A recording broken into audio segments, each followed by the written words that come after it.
John Davis's offering meditation this morning was very fitting. Always the sermons sort of complement what the Sunday school lesson is going to be. And John Davis this morning in his offering meditation was very, very, very good for what our lesson is about this morning. But when I first opened it up and saw what our lesson was going to be about, I sort of panicked. I thought, oh my goodness, I don't think I can teach this one. I'll have to call John and see if he'll teach it for me, or maybe Colin or Stephen would teach it for me, because that's one I don't believe I can handle this one.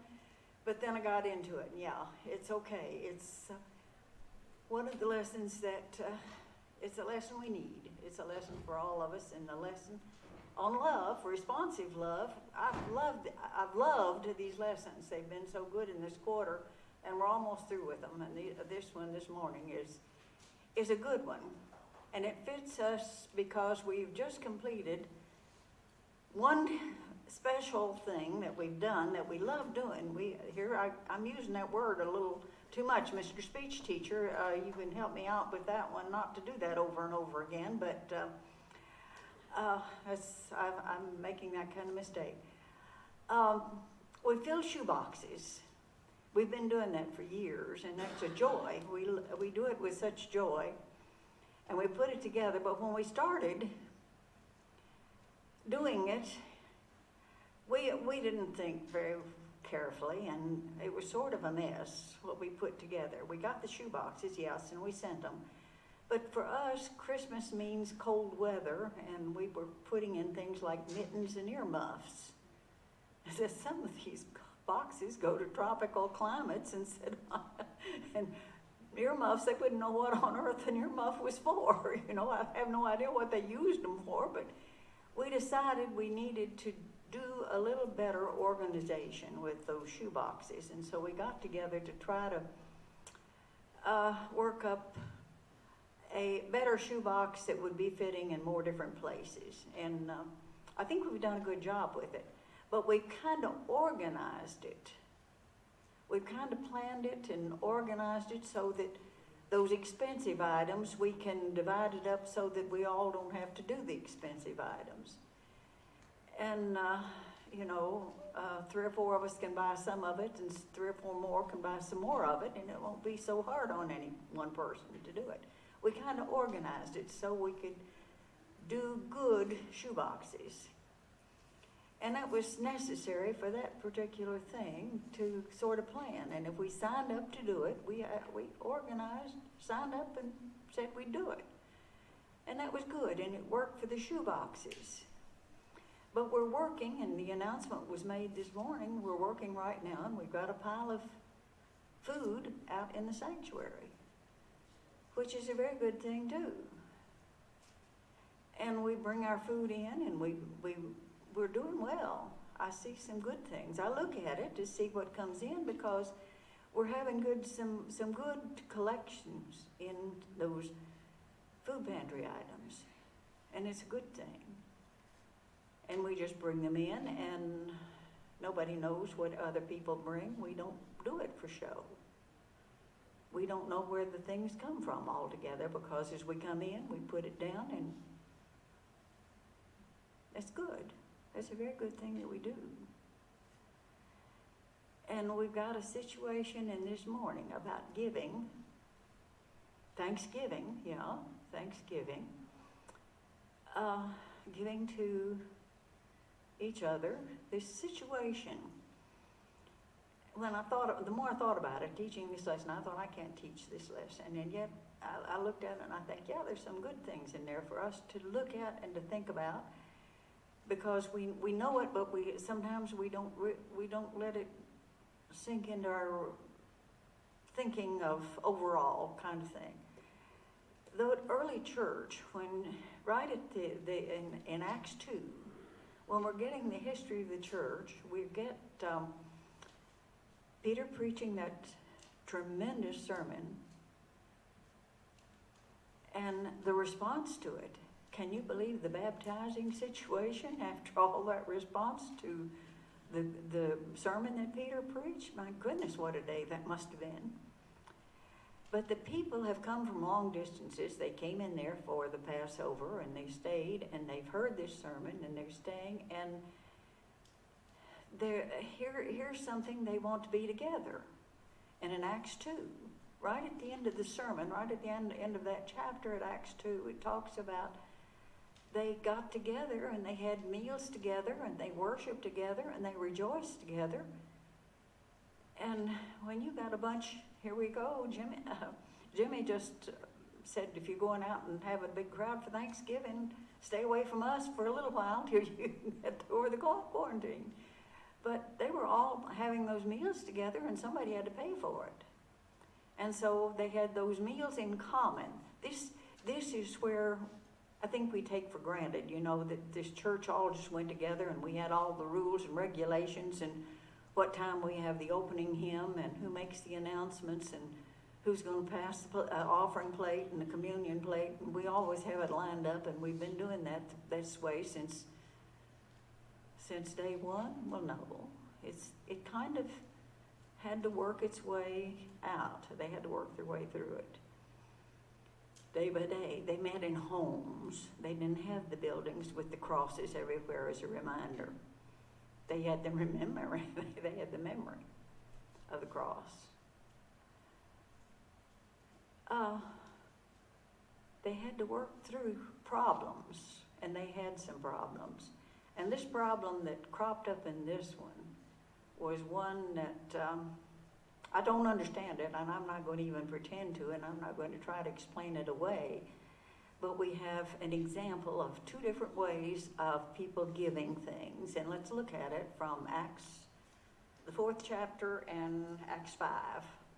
They kind of go together. And when I lower my head to read, well, I'm getting away from the microphone, so maybe if I push this up a little bit, it'll work better. In Acts 4, verse 32, all the believers were one in heart and mind. No one claimed that any of their possessions was their own, but they shared everything they had. With great power, the apostles continued to testify to the resurrection of the Lord Jesus.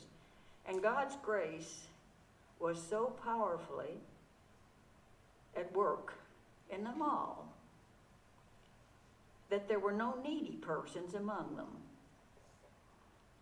For from time to time, those who owned land or houses sold them, brought the money from the sales, and put it at the apostles' feet, and it was distributed to anyone who had need.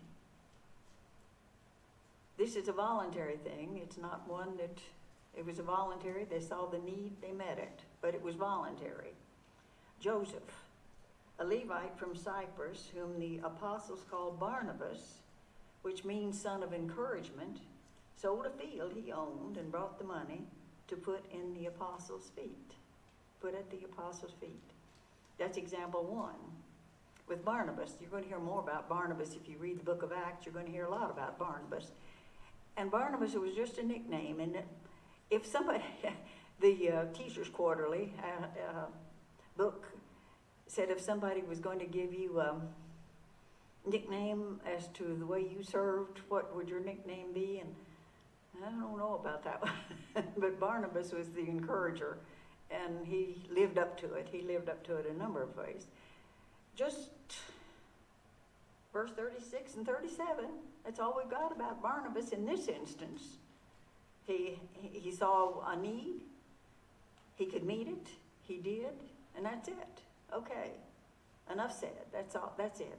No notice, no fanfare, no billboard, nothing. Barnabas just did what he so it needed to be done and did it. That's good. But here we've got the opposite, something else coming up. And this was the part I'm not going to even attempt to explain, but this is what not to do. Now a man named Ananias, together with his wife Sapphira, also sold a piece of property. With his wife's full knowledge, he kept back part of the money for himself, but brought the rest and put it at the apostles' feet. Then Peter said, Ananias, how is it that Satan has so filled your heart that you have lied to the Holy Spirit and have kept for yourself some of the money you received for the land? Didn't it belong to you before it was sold? And after it was sold, wasn't the money at your disposal? What made you think of doing such a thing? You have not lied just to human beings, but to God. When Ananias heard this, he fell down and died, and great fear seized all who heard what had happened. Then some young men came forward, wrapped up his body, and carried him out and buried him. After about 3 hours later, his wife came in, not knowing what had happened. Peter asked her, "Tell me, is this the price you and Ananias got for the man?" "Yes," she said, "that is the price." Peter said to her, "How could you conspire to test the Spirit of the Lord? Listen, the feet of the men who buried your husband are at the door, and they will carry you out also." At that moment she fell down at his feet and died. Then the young men came in, and finding her dead, carried her out and buried her beside her husband. Great fear seized the whole church and all who heard about these events. Kind of drastic. But these two, their mistake was not the fact that they didn't give all the money. Their mistake was lying about it. Their mistake was lying and attempting to lie to God. The hypocrisy of it. Now the reaction immediately, I don't recall, and the idea of their deaths. The people around had witnessed the apostles doing quite a number of miracles, healings and things at this particular time in the early church. But this was quite drastic because God is the one who strikes them dead. God strikes them dead. As this is the early time of the church. And the idea of hypocrisy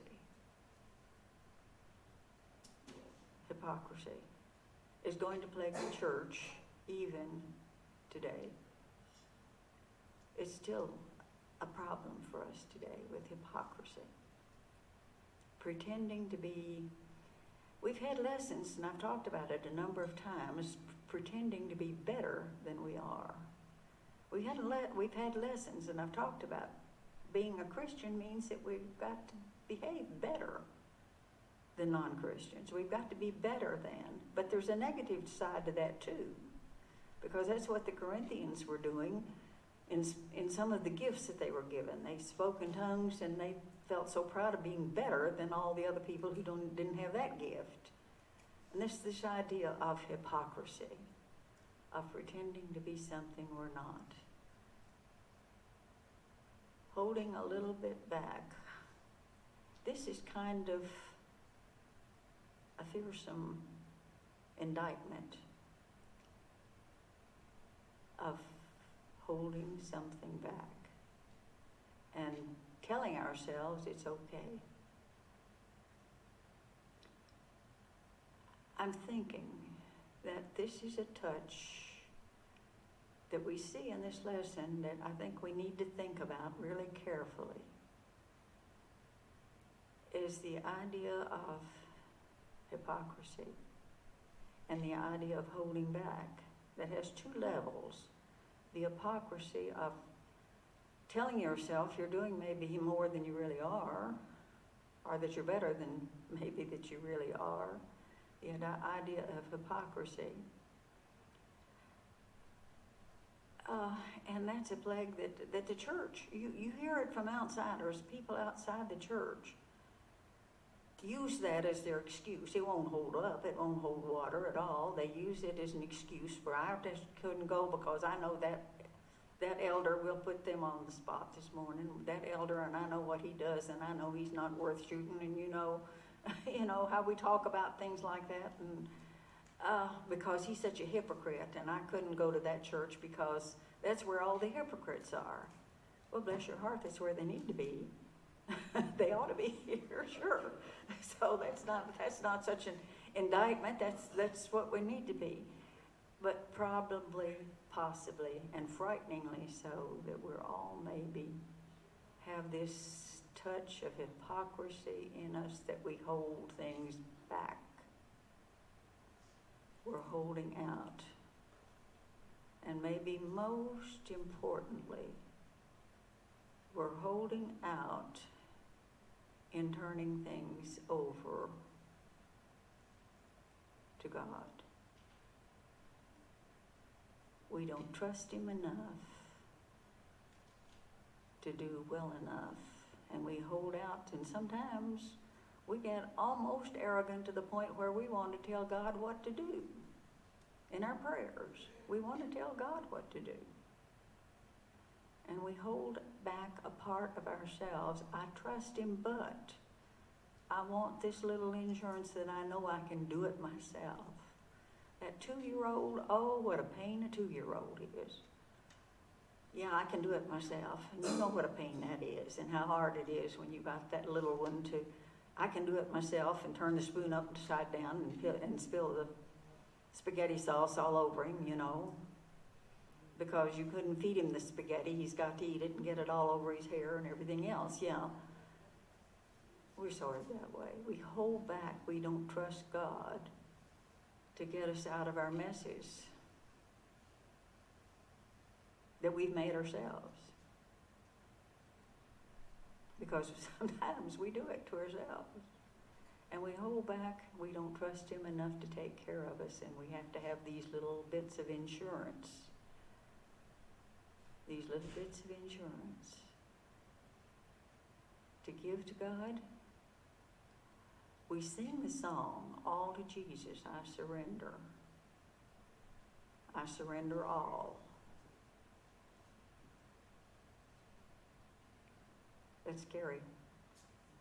Do you fit in the hypocrite category when you sing that? How many times have you sung that in church?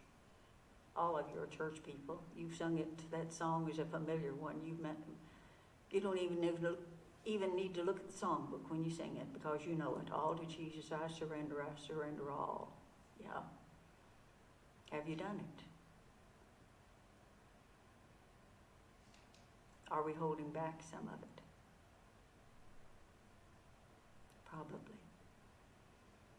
And God does not like hypocrisy. God does not tolerate lies. This was a drastic example. And if He struck everybody dead who lied and was a hypocrite, pews might be empty, I don't know. Because you know, as I do, that there are times when you haven't turned loose. When you're scared for the tests that come up, and like John said this morning, when the tests and then you find out from the doctor everything's okay, sometimes it's not okay. And then how does it feel when it's not okay? Yeah. And you have to deal with that too. And that hurts. All to Jesus I surrender. Our problems, do we surrender it all to Jesus? I'm afraid I don't. I'm so thankful. And I say when I get up in the morning how thankful I am that I've got 2 sons, and I'm proud of my boy, even if he is Santa Claus and he can't bring me everything. He pretty much would provide anything I'd ask for if he could. He would. And I'm so thankful for all of you. Because I count on you, and I know, and I'm so thankful for it, and feel so richly blessed with this. Thanksgiving, oh my goodness, I feel so richly blessed with the friendships over the years. Opal, bless you. I just love the friendships and the memories that we have, the things that we have together. But this idea of holding on, I still am thankful, and I do this, and I'm not ashamed of it. I'm proud of it, and I brag about it a little bit. I brag about the fact that I was able to get myself out of bed without help and make my own coffee. Yeah, and it's a good thing, very good thing, a very, very good thing, and I brag about it. I'm glad for it. I'm glad every day. That's joy in that. But I'm an old lady. How much joy am I going to find when I can't get out of bed without help? I watched Bill struggle. Most days he had to have help to get out. In the last days he was home, he had to have help to get out of bed. So that makes me doubly appreciate the fact that today I didn't need help at all. I was just able to roll right out and my feet worked when I hit the floor. And I thank God for it. But the time will come. Are we ready for those kinds of times when we just used up the last bit of energy, the last little bit of things that we think we've got? Do we trust Him enough to see us through? It's okay not to worry about it and not to make plans for it. That's okay. But to hold out and know that we can. And that assurance, blessed assurance. We've got other good songs, blessed assurance all the way through. We've got that blessed assurance. We've got the songs that say, this world is not my home. Thank you, John, for bringing that out this morning, that we've got another address. And we've got that. And it's so good to know that this is not it. This is not all there is. There's more to come. The rest of the story, oh, God love us. We have the hope and the joy that is ours because we know God doesn't like the hypocrisy. We shouldn't be kidding ourselves. We shouldn't try to be putting on a show for how much more I've given than you've given. No, that's not the idea. We give because we love. We fill those shoe boxes because we love. We bring in that food for the pantry because we love. It's a good thing. We bring in our offerings to the church because we love. Because we love God and we know that those offerings are going to those missionaries. We love each other and we share and we love God. But we shouldn't hold out on Him thinking that He's not going to see us through. The hope and the assurance, the blessed assurance that He will see us through.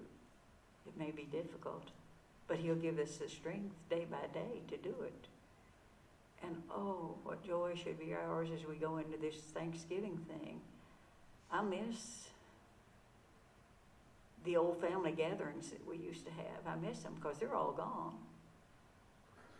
I've got cousins that still left, but the people that we visited and over in Kentucky, they're gone and long gone. And the knowledge that they served and did well, and that assurance, the blessed assurance that there's a home. I've got a home on the other side. Yeah. We've got an address somewhere else. Thank you, John, for that. And that works well in this because we've got Barnabas, who's going to continue to serve, and he's going to continue to do good things. Ananias and Sapphira, they lost it. They lost it. It's a choice. We're making choices every day. Trust God. Love God. My hope is in Him. Yeah. We've got a good song about that too. My hope is in Him. And isn't that a good song too? I like it. And that's what we can be thankful for always, no matter whether I can get out of bed in the morning. The next time I go to bed, I may not be able to get my feet on the floor and make them work. But my hope is in Him that if it doesn't work, I've got a home on the other side, and it's okay. Yeah. What a blessing to know and to share with. The blessing of His Word that we have to share, and that you let me tell you about it. This was a hard one, but you let me stand up here and tell you about it, and I thank you for that.